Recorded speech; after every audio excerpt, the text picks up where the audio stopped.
Citcon, ni hao, Citcon, and hello, Manchester.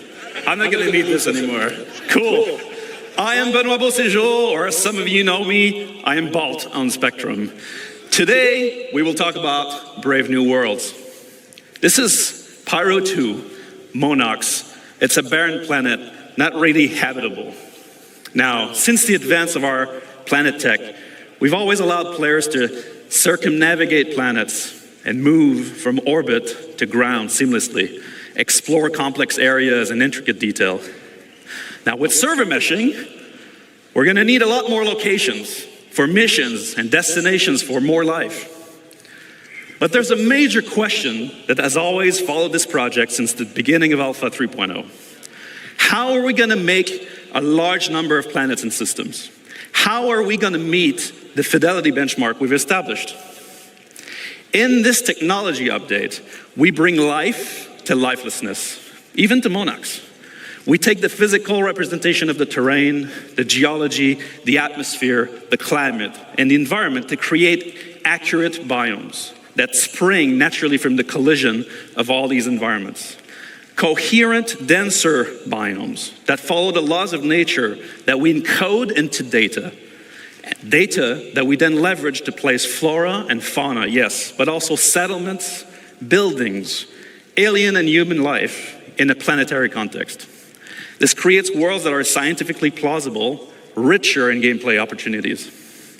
We want you to find adventure just by going around the planets without a quantum point.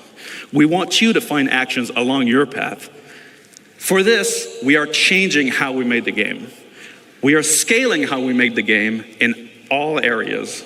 This is not just a Planet Tech update. This is a collection of systems that we call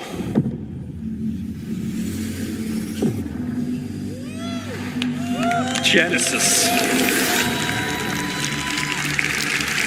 Now, to help me explain all this nice work and this nice technology, let us kick us off.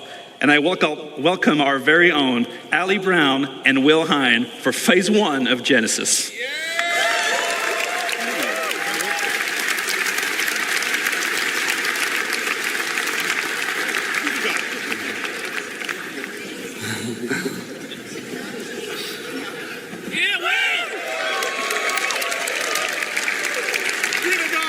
Hello, Star Citizen. Yes, hello, Citcon. Yeah. So let's start with some introductions. This guy over here is Will Hine, aka Water Guy or River Guy.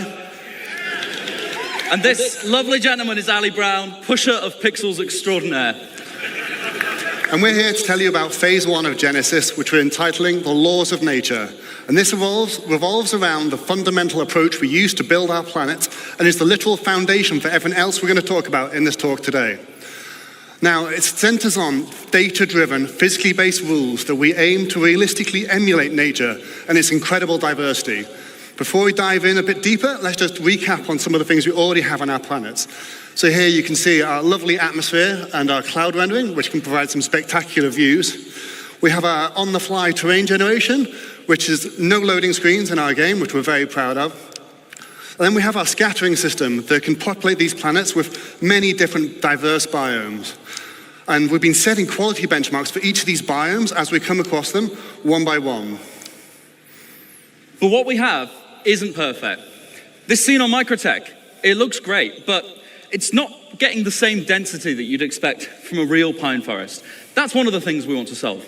The other, if I take you to the other side of Microtech, you'd be excused if you thought we'd just turned around and looked at a different part of the forest. Why is that?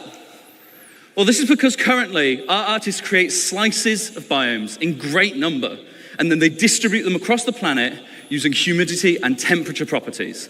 Each slice looks great in isolation, as you've seen, as you've explored. But this is not the solution to give us varied and natural biomes across an entire planet. Additionally, just using humidity and temperature limits us to only 2 degrees of variation. And that's not enough for the sorts of planets and worlds that we want to create and for you to explore.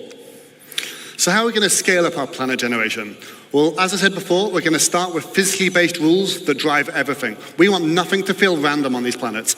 We want no limitations on the number of biomes. We want infinite biomes that are continuously changing across the planets.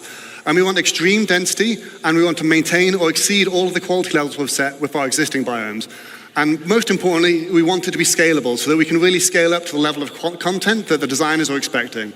And from your perspective, we want you to be able to truly explore and find unique playing opportunities everywhere on our planets. So to start this, we're going to need more data. So if we see here some of our existing data sets on our planets, we have temperature, which we define locally and globally, and humidity, and that's it for now. With Genesis, we add many other data sets, such as the geology type, the soil type, and then we also go for things like the soil depth and the quality and the nutrients and many other properties all drive this complex data set that we use to build rule sets on that each individual asset can describe how it should work with them.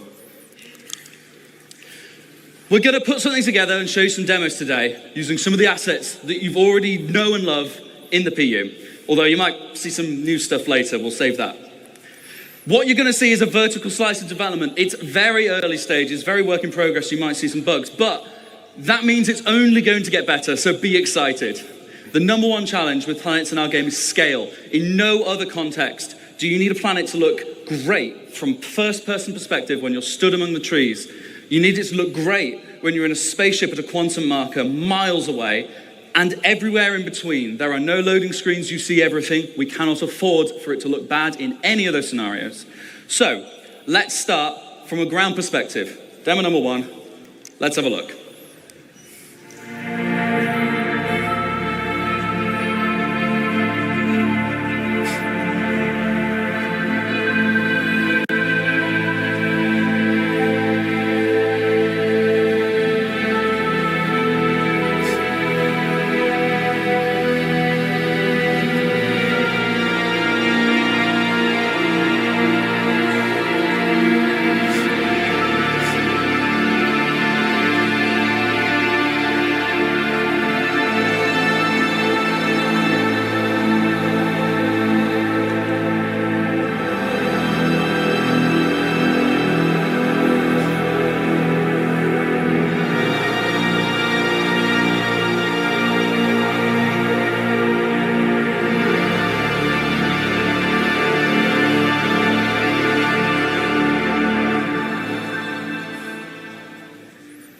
So, how do we make that?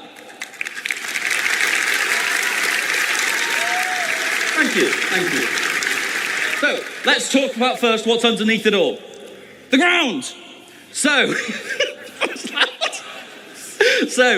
in our previous terrain shader, we just switched between different ground textures depending on climate and didn't really consider the unique properties of each type. Now, the terrain shader is based around 4 layers. We always first consider bedrock at the bottom of it all. Then, where appropriate, we add layers of soil of different types.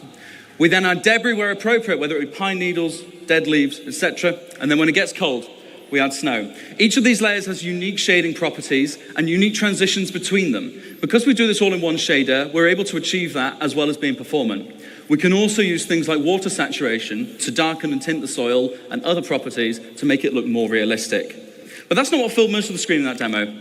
That's the vegetation. Like what Ali said, we want to emulate the laws of nature. So in Genesis, we have rule sets for every asset that tells it how to respond to our rich data, whether it be soil type, water availability, temperature, geology, or whatever. We assess the viability and the vitality of each asset and compare them to decide what is likely to spawn in a natural environment. This automatically creates the cohesive environments that you saw in that clip. Not handcrafted anymore. No one has told those ferns and those pines to be like that. They each want to be like that. And that's what we're doing, multiple assets coming together to create a unique microbiome. What about trees then? Same thing. They have a larger requirement for space, they have a larger requirement for nutrients. That's how you see the distribution, and it's how it all works. Let's meet the flora that came together to make that forest, and have a look at some of their properties. Now, just to note, they are all going to look quite similar because we've already seen them in the same place, so they must be similar. So, building blocks, like grass and common grass, medium amounts of sunlight. We had ferns, see as a much lower requirement for sunlight. We had salix bushes forming our undergrowth. And we had pines, of course, and multiple variations of pines. Diversity is driven by competition. Everything has ideal conditions, which affects its competitiveness. We also have additional control over this. in the form of dominance, which allows us to make one asset more competitive and more dominant than another, which is just what we see in nature. Everything is constantly fighting for resources and, of course, light. Because we spawn these assets in a hierarchy, it's easy to propagate shade data down over the distribution of the assets so that we can control ones that prefer or reject shade. Often, like these ferns, they can spawn in light, but they are outcompeted in those scenarios most of the time. So you will see a rogue fern, or a place where there's no seeds for a specific asset, you might start to get this coming in. Let's take a look from a larger perspective again.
So, to take you through some of the things we saw in that clip, let's talk about rocks first. So, anyone that's done a lot of ground driving and ground vehicles might have seen that our rocks sometimes feel a little bit randomly scattered and can be quite an obstacle sometimes.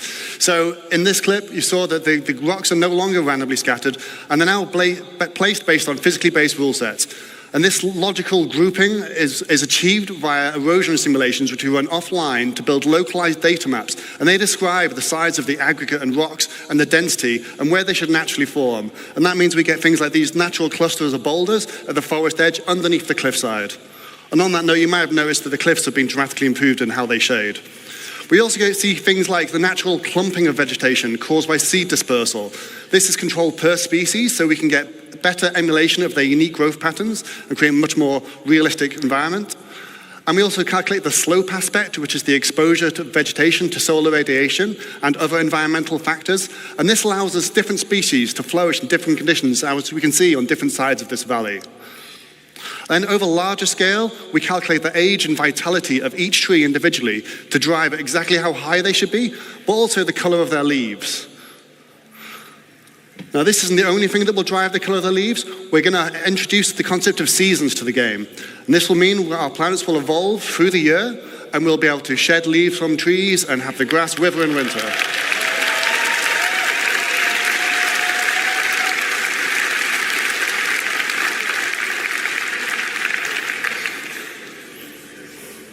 So as you're starting to see, all these rules, all this data, it's all coming together to create what we call truly emergent biomes.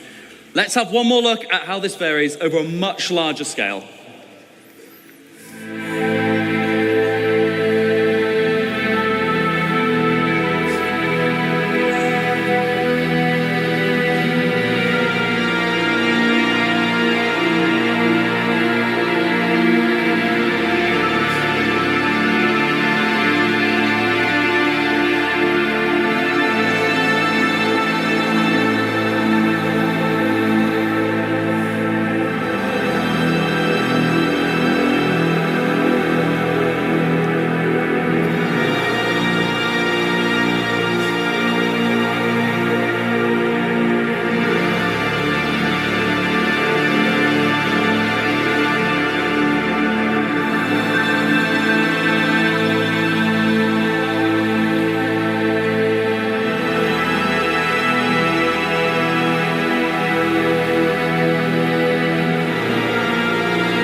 just like in real life, thank you.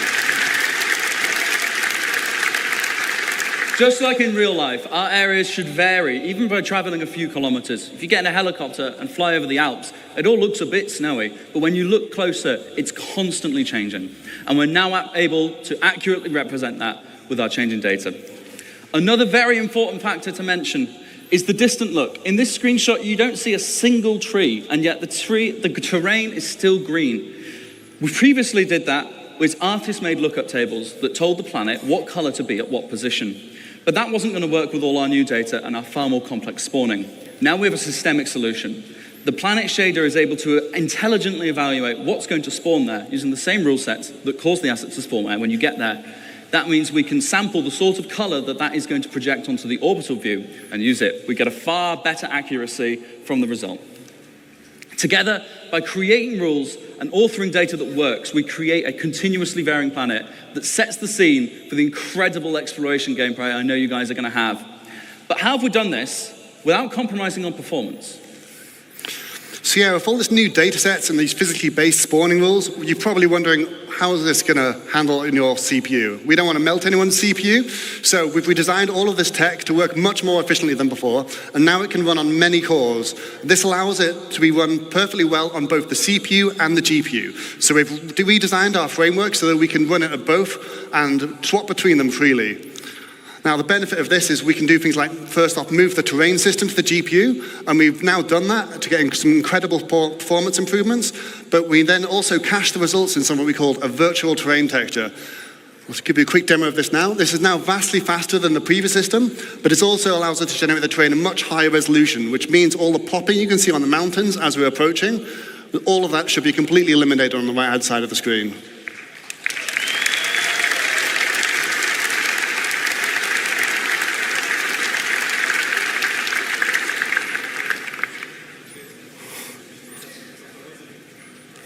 With the extra headroom we've gained by making our terrain system more efficient, we've been able to introduce some improvements, including high resolution ground textures, proper blending between surface types, and of course better tiling. If you're familiar with any of our planets, we've taken off all the assets so you can see the issue, and now how it looks, you don't see those lines going at all.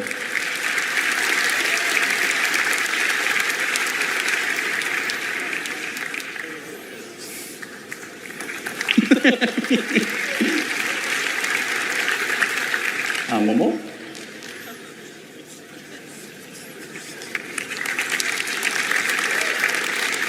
With the terrain data cached on the GPU, like Ali said, we can perform the scattering there too, which is significantly faster.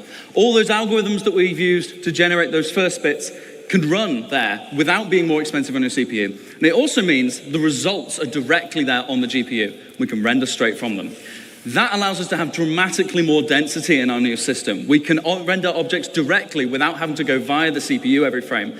We also cull at different levels of granularity with bigger groups in the distance and individual assets up close. Just as a demonstration, this is the sort of density you can expect on Microtech today. And in a second, we'll flip over to what you can expect from the new upcoming tech.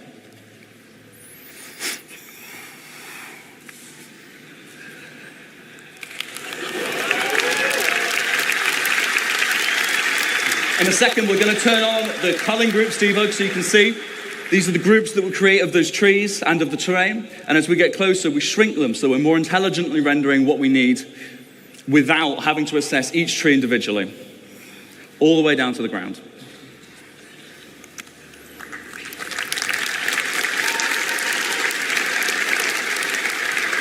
So to recap some of the things you've seen here in phase one, we had data-driven rules based on physically based data, generating emergent biomes that continuously vary across our planets to get infinite possibilities.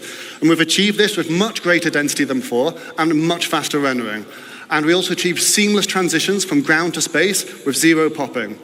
So now that we've got all this tech, it's time to talk about how art might make use of this. So for that, I'll hand you to the next phase towards Sebastian Schroeder. Thank you, guys. Thank you.